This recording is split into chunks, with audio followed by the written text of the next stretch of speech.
Imagine this, you're in the middle of an argument. Everything feels so tense. There's this rush of energy, a sense of satisfaction that you're able to make your point. And in this moment, feels like a win, like you've gained control. But there's something that most people don't realize. That feeling is a cheap form of dopamine. A fleeting high that's actually holding you back from something deeper, more meaningful, more fulfilling, and more harmonious. Today we're going to explore why arguing can feel so good in the moment, but how it ultimately is a shortcut to satisfaction that leaves you drained, disconnected, and even resentful. More importantly, I'm going to show you something far more powerful, something that actually builds your relationships and your emotional strength over time. So stick around for this because it might be just the change that you need to handle conflict for good. Hi and welcome back to the channel. I'm Karen, and in today's video we're going to look at the topic that I think will resonate with many of you. Why arguing feels so good in the short term but leaves you feeling empty in the long run. And why communicating with neutrality and respect is a way that's far more satisfying and sustainable. Maybe you're someone who enjoys a good debate or thrives in those heated moments. Or maybe you're constantly finding yourself in conflict because of that emotional rush and the way it feels just so irresistible. But what if I told you that the quick hit dopamine isn't actually serving you the way that you think it is? What if true emotional fulfillment, better moods, stronger relationships, and more peace comes from stepping out of the cycle of arguing and into the art of peaceful communication? So let's break it down and start with the science of dopamine. Now, dopamine is that feel-good chemical in the brain, often associated with pleasure, motivation, and reward. But here's the catch. Not all dopamine is created equal. There's healthy dopamine, like when you accomplish a goal, express gratitude, or feel a sense of deep connection. And then there's cheap, toxic dopamine sources like arguing, things tied to addictions that leave you wanting more but never really fulfilling you. When we argue, we're engaging in cheap dopamine, a dopamine rush triggered by emotional highs, conflict and drama.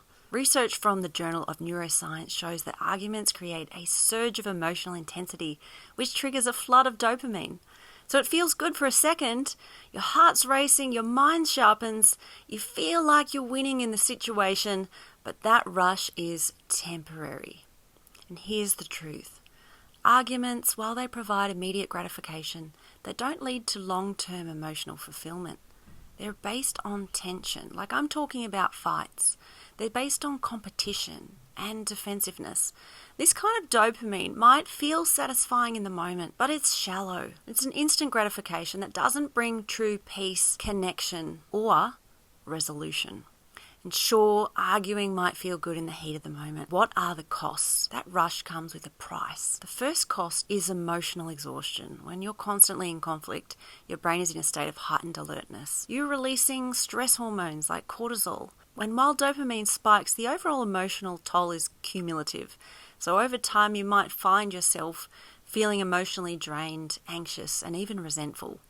Nothing like the calm, centered satisfaction that comes with resolution and peace. Research from the American Psychological Association points to the fact that chronic arguing can lead to increased stress, burnout, even depression. It's easy to overlook this when you focus on winning the argument, but the truth is, arguing drains your emotional energy and it erodes connection. Not only does it exhaust you, but arguing harms your relationships. While you might feel like you've made your point or won the debate, the other person often feels defenseless, unheard, possibly even angry. And this breaks down trust and understanding, leaving both parties with unresolved tension.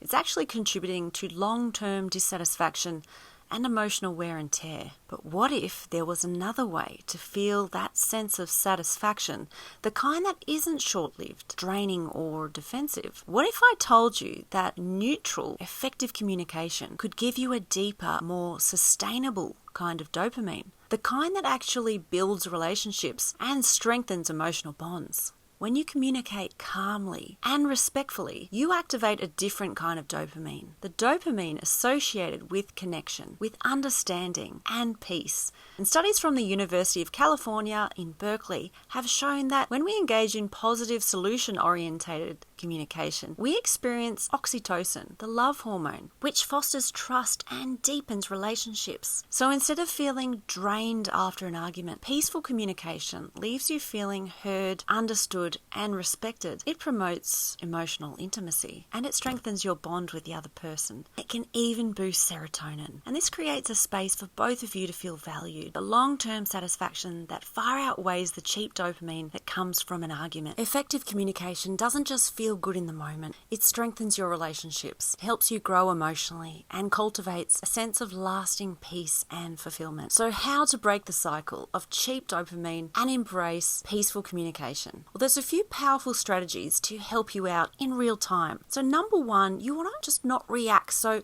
pause and breathe. Before you dive into an argument, take a deep breath. This is the moment that you can pause and allow yourself to regulate your emotions without getting into a dopamine-driven fight. And now you can regain your control. Number two, you can shift your focus on understanding instead of winning. Instead of making your point, shift your focus to understanding. Ask yourself, how can I hear this person's perspective?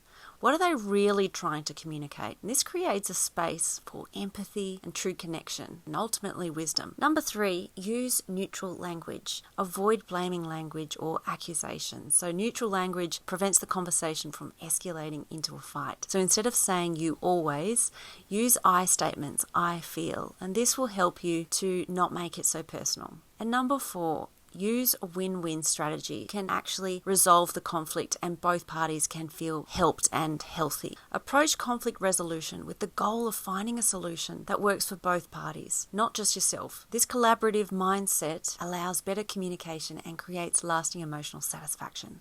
And number five, active listening. When you listen to understand and not just respond, you open up the door for real connection. Active listening shifts the conversation from conflict to cooperation, and it's a powerful way to help keep your dopamine high in a more positive, healthy way. So to sum it up, arguing may give you a temporary dopamine rush. It's cheap dopamine, quick and fleeting. While it might feel good in the moment, it ultimately drains your energy and erodes relationships and leaves you feeling empty. And on the other hand, peaceful, effective communication provides lasting dopamine that nurtures emotional intimacy, strengthens relationships, and builds true satisfaction and personal development. So by stepping out of the cycle of cheap dopamine and into the practice of peaceful communication, you're not just changing the way that you handle conflict, you're changing the way that you experience emotional fulfillment in your life. If this video resonates with you, make sure to hit the like button and subscribe. Thank you for watching, and I'll see you in the next video.